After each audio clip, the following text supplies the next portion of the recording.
शांति की वो पतली डोर आखिर टूट ही गई। एक ऐसी खबर जिसने वॉशिंगटन से लेकर तेहरान तक पूरी दुनिया के रक्षा मंत्रालयों में हड़कंप मचा दिया है।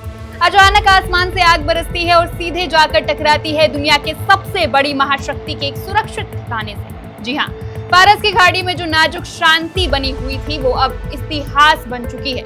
ईरान ने वो कदम उठा लिया है जिससे अब तक सब बच रहे थे, एक सीधा, घातक और दुस्साहसी मिसाइल हमला।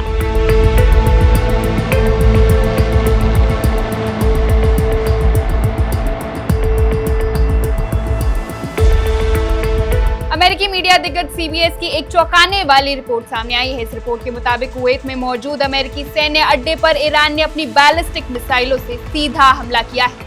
तारीख थी 24 मई की रात। जब पूरी दुनिया सो रही थी तब ईरान की मिसाइलें कुवैत की सरहद को पार करते हुए अमेरिकी ठिकाने पर काल बनकर टूटती है।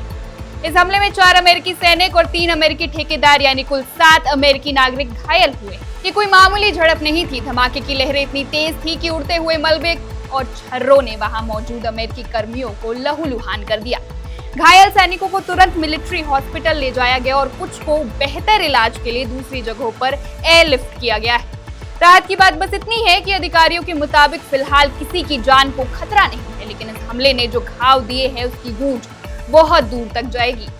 हमले का शिकार बना है अली अल सलेम एयर बेस। उत्तरी कुवैत में स्थित ये बेस कोई आम मिलिट्री कैंप नहीं है। ये खाड़ी क्षेत्र में अमेरिका की रीढ़ की हड्डी है। पूरे मिडिल ईस्ट में अमेरिका जितने भी हवाई ऑपरेशन चलाता है, जितनी भी जासूसी और सर्विलांस मिशन करता है या अपनी सेना को लॉजिस्टिक्स पहुंचाता है, ये बेस उसका सबसे बड़ा एपिसेंटर। कुवैत में अमेरिका के लगभग 13,000 सैनिक तैनात है। कुवैत वॉशिंगटन का एक ऐसा साथी है जिस पर वो आंख बंद करके भरोसा करता है, और ईरान ने इसी भरोसे वाले गढ़ के भीतर घुसकर अमेरिका की सुरक्षा को चुनौती दी। इस घटना को हल्के में मत लीजिए। मिलिट्री एक्सपर्ट्स इसे बहुत बड़ा टर्निंग पॉइंट मोड़ मान रहे हैं। क्यों? क्योंकि इससे पहले जब भी ईरान या उसके समर्थित गुटों के हमले हुए, वो इराक में हुए, सीरिया में हुए या फिर सऊदी अरब में हुए, इतिहास में पहली बार हुआ है जब ईरान ने सीधे किसी जीसीसी यानी खाड़ी सहयोग परिषद देश की धरती पर मौजूद अमेरिकी सैन्य ठिकाने को निशाना बनाया है। ये सीधे तौर पर युद्ध के दायरे को बढ़ाने जैसा है।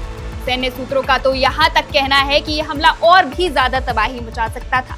लाशों के ढेर लग सकते थे, लेकिन अमेरिका की अर्ली वार्निंग सिस्टम और एयर डिफेंस नेटवर्क ने समय रहते खतरे को भांप लिया, जिससे हताहतों की संख्या सीमित रही। पर सबसे बड़ा डर ये है कि कड़े सुरक्षा घेरे के बावजूद ईरानी मिसाइल इस बेस को भेदने में कामयाब कैसे हुई। यह हमला ये साबित करता है कि ईरान का मिसाइल भंडार अब पहले से कई ज्यादा एडवांस हो चुका है। उनके पास अब लंबी मारक क्षमता है, अचूक सटीकता है और वो एक साथ कई मिसाइलें दागकर दुनिया के सबसे बेहतरीन डिफेंस सिस्टम को भी पंगु बना सकते हैं। हैरानी की बात देखिए, एक तरफ वॉशिंगटन और तेहरान के बीच पर्दे के पीछे इनडायरेक्ट टॉक्स चल रही हैं। दोनों पक्ष टेबल पर बैठकर कूटनीति रास्ता निकालने की कोशिश कर रहे हैं, लेकिन जमीन पर बारूद बरस रहा है।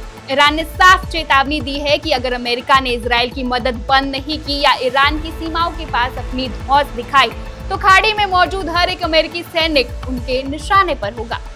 फिलहाल पेंटागन और अमेरिकी सेंट्रल कमांड ने इस नुकसान की पूरी जानकारी को सार्वजनिक नहीं किया है, लेकिन तेहरान का संदेश बिल्कुल साफ है।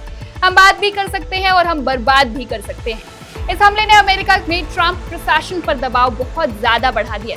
अब देखना यह है कि क्या अमेरिका इस सीधे हमले का बदला सीधे ईरान के भीतर घुसकर लेगा, या फिर कूटनीति की जो नाजुक कश्ती चल रही है वो इस बारूद के समंदर में डूब जाएगी।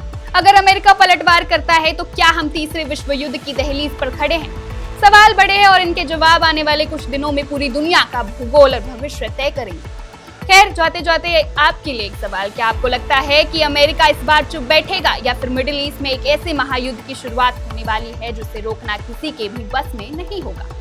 आप इस खबर पर क्या सोचते हैं? अपनी राय हमें कमेंट्स में जरूर बताएं। फिलहाल इस खबर में बस इतना ही। देश और दुनिया की तमाम बड़ी खबरों के लिए देखते रहिए one India Hindi. Subscribe to One India and never miss an update. Download the One India app now.